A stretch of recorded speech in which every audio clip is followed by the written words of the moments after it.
Chills, body aches, headaches, fever, that overall blah feeling that comes with having the flu. The flu season is upon us again, typically beginning late October or early November and often lasting all the way until May. Health experts are predicting a tough flu season this year across the United States. So what can you do to prevent contracting the cold and flu virus? Dr. Charles Gerba joins us with advice. Good morning, doctor. Good morning. Well, first off, what is the difference between a cold and the flu? Well, cold is much milder. You're going to get a stuffy, runny nose, a mild cough.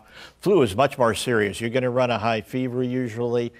You're going to have joint pains, muscle pains, and you're going to be fatigued. And so it's a lot more serious and can be life-threatening. So what can we expect this flu season? Is it really going to be bad? Well, it might be. Based on what's going on in Australia, they had the greatest number of flu cases ever reported. So we could be in for a bad flu season, but it's always difficult to predict. So explain for us, doctor, what are the main ways that the cold and flu viruses are transmitted amongst people?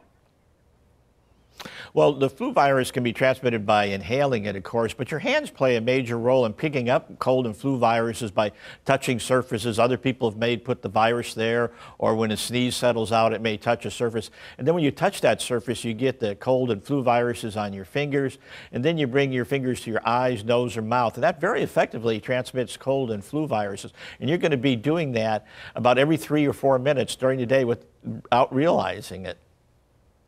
Well, let's talk about staying healthy. What are some tips on how we can combat those cold and flu germs?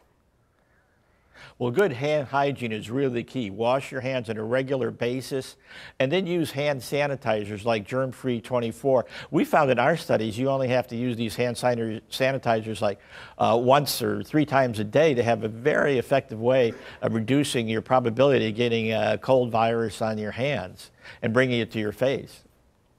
And do you think that hand sanitizer is just as good as washing your hands? I'm more of a favor of hand sanitizers because you can take it anywhere you go. If you take a bus to work, your odds of getting a cold or flu are 6 times greater. So the first thing you should do when you get off the bus is use a hand sanitizer. It's just a matter of convenience and more effective. And most people don't really wash their hands enough or long enough. True. Well, as a germ expert yourself, how do you avoid getting sick? Well, I bring a hand sanitizer with me everywhere, particularly out after I'm in public and that, because I'm more likely to touch a surface. If you look at many surfaces like on buses or shopping malls, hundreds of people may have touched that same doorknob or push plate that you have. So your odds of picking something out increase rather dramatically when you're out in public. It's kind of gross when you think about it, isn't it? Yes. Important to have that hand sanitizer on you. Well, doctor, where can our viewers go for more information on everything that we discussed today? Well, to find out more about the flu season, you can go to cdc.gov. And to find out more about hand sanitizers like Germ-Free 24, you can go to zuno.usa.com. Well, thanks so much for your time, Dr. Gerba, and stay healthy this season. I'm going to try. The Morning Blend continues right after this.